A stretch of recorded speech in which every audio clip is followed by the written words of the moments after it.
வணக்கம். அன்பார்ந்த சுபிக்ஷா டிவி நேயர்களுக்கு உங்கள் ஜோதிடர் JMS சந்திரமௌலியின் ஜோதிட பதிவு. இந்த பதிவு மகர லக்ன அன்பர்களுக்கு செப்டம்பர் மாத பலனாக இந்த பதிவில் பார்க்கலாம்.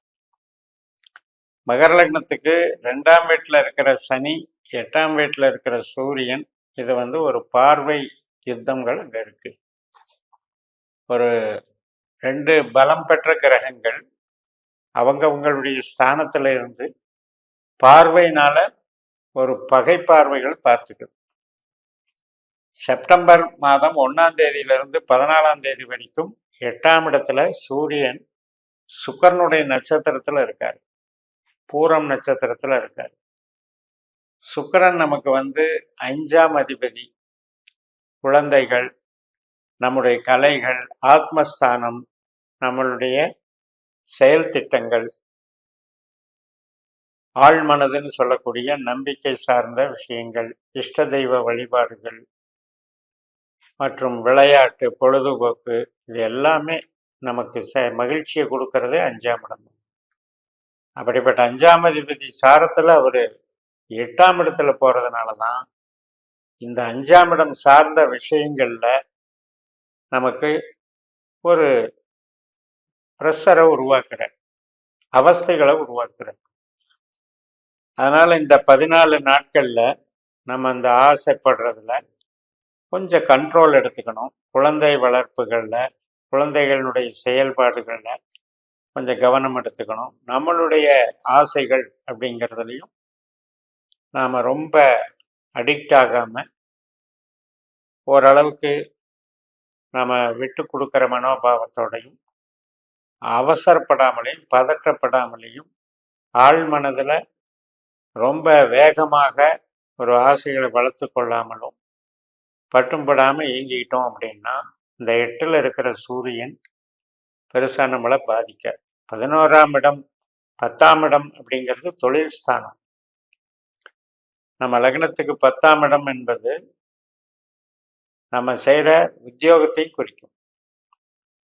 அப்போ அவருடைய சாரத்தில் 8ல் இருக்கிற சூரியன் என்ன பண்ணுறாரு, நமக்கு ஒர்க்லோட இன்க்ரீஸ் பண்ணுறாரு. கொஞ்சம் அதன் மூலமாக ஒரு மதிப்பு கிரேடை குறைக்கிற மாதிரியான ஒரு செயல்களை, நிகழ்வுகளை அங்கே நடத்துகிறார். ஸோ அதனால் அந்த 14 நாட்கள் கொஞ்சம் கவனமாக எடுத்துக்கணும். அதற்கப்புறம் உத்தர நட்சத்திரத்துக்கு வர்றாரு. உத்தர நட்சத்திரம் 1 பாதம் சிம்மராசியில் இருக்குது, 3 பாதம் கன்னிராசியில் இருக்குது. அந்த 1 பாதம் 17ஆம் தேதி வரைக்கும் சிம்ம ராசியில் இருக்கிற சூரியன் 17க்கு அப்புறம் கன்னிராசிக்கு மாறும்போது நமக்கு 9ஆம் இடத்துக்கு போயிடுறாரு. அதனால இந்த 8ஆம் இடத்துல இருக்கிற சூரியனை சனி பார்வையில் இருக்கிறதுனால இந்த 14ஆம் தேதியிலிருந்து 17ஆம் தேதி வரைக்கும் கொஞ்சம் எச்சரிக்கையா இருங்க.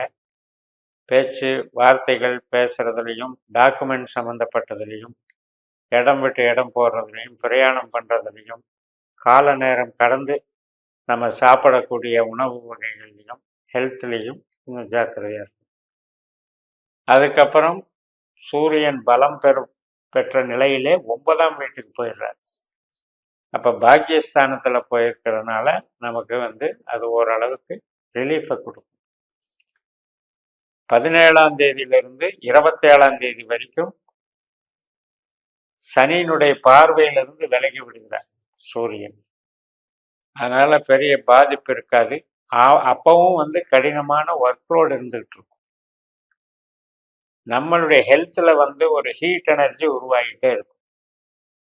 அப்போ இதுக்கான உணவு முறைகள், இதுக்கான பழக்க வழக்கங்கள், இது பாடி கூலுக்கு சம்மந்தப்பட்ட விஷயத்தை எடுத்துக்கும். அதே நேரத்தில் 8ஆம் இடம் அப்படின்னு எடுத்துட்டோம்னா எதிர்பாராத சில பொருள் நஷ்டம் அப்படிங்கிறது. அப்போ நம்ம கொடுக்கல் வாங்கல் செய்யும்போது பிறரை நம்பி செய்யக்கூடிய வேலைகளையும் நம்ம பணம், பொருள் பிறர்கிட்ட மாட்டிக்காத அளவுக்கு நம்ம பார்த்துக்கணும்.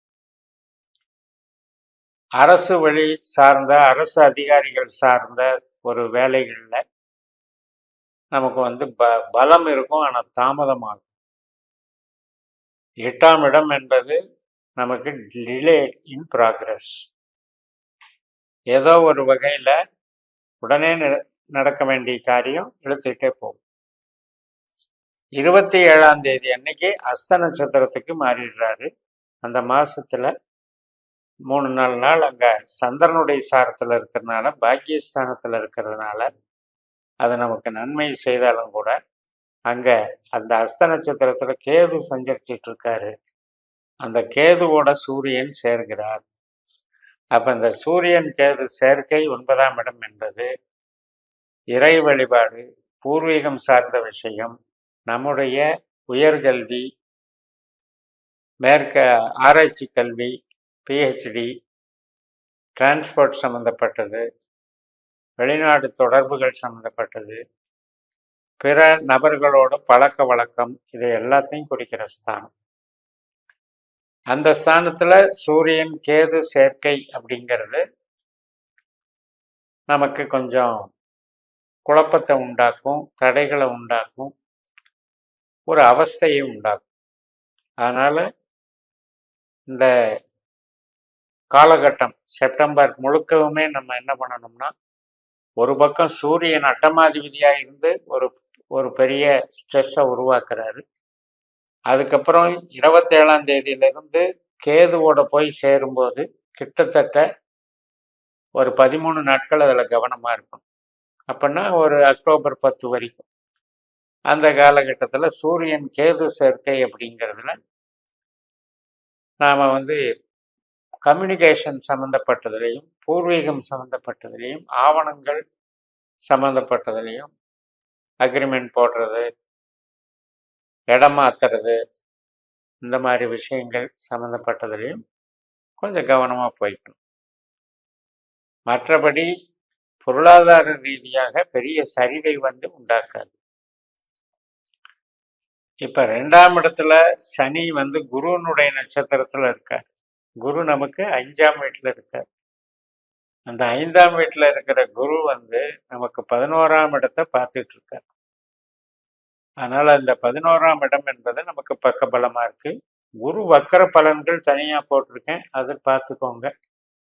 பொதுவா அந்த வக்கரத்தினுடைய தன்மையினால நமக்கு என்ன ஆகுதுன்னா, நம்ம குழந்தைகள் சம்மந்தப்பட்டது, நம்முடைய செயல் திட்டங்கள், நம்ம ஒரு பிளான் பண்ணி இம்ப்ளிமெண்டேஷன் பண்ணுறதுல இருக்கக்கூடிய சிரமங்கள், ஒரு சந்தோஷமான காரியங்களுக்கு முன்னெடுக்கிறதுல ஏற்படக்கூடிய தாமதங்கள், இதெல்லாம் வக்கர கதியில் அது பாட்டுக்கு அது நடக்கும். சனி வக்கரம், குரு வக்கரம், புதன் வக்கரம் இதெல்லாம் ஒரு பக்கம் இருந்தாலும் கூட நமக்கு பேசிக் நட்சத்திரம் தான். ஒரு கிரகமும் நட்சத்திர ரீதியாக தான் பலன்கள். அப்படி பார்க்கும்போது சனி குருவோட நட்சத்திரத்தில் இருக்கிறதும் நமக்கு நன்மை தான். குரு செவ்வாயோட நட்சத்திரம் மற்றும் சந்திரனோட நட்சத்திரத்தில் இருக்கிறதும் நமக்கு நன்மை தான். அதே போல் புதனும் ப்ராப்ளம் இல்லை. இப்போ பார்க்கும்போது இந்த சூரியன் அப்படின்ற அமைப்பு வலுப்பெறும்போது நமக்கு 8ஆம் இடத்தை வலுப்படுத்துவதனால அதிகமான ஒர்க்லோடை கொடுக்கறதும், ஹெல்த்தில் கொஞ்சம் ஹீட் உபாதைகளை கொடுக்கறதும், உறவுகள் சார்ந்த விஷயத்தில் ஒரு வாக்குவாதத்தையும், ஒரு விடாப்பிடியும், ஒரு டக்கஃப்வாரையும் அங்கே உருவாக்குறதாகவும் சில விஷயங்கள் நம்ம கவனத்தில் எடுத்துக்கிட்டு அதுக்கு தகுந்த பக்குவத்தை வரவழைச்சிக்கிட்டு நம்ம ஸ்மூத்தாக இந்த காலகட்டத்தை கடந்துட்டோம் அப்படின்னா ப்ராப்ளம் இல்லைன்னு சொல்லி நிறைவு செய்கிறேன். இந்த சேனலை சப்ஸ்கிரைப் பண்ணி ஷேர் பண்ணுங்கள். உங்கள் தனிப்பட்ட ஜாதக பலாபலன்களை என்னுடைய வாட்ஸ்அப் நம்பரில் தொடர்பு கொண்டு பலன் பெறுங்கள். உங்களிடமிருந்து விடைபெறுகிறேன். உங்கள் ஜெயம்எஸ். நன்றி, வணக்கம்.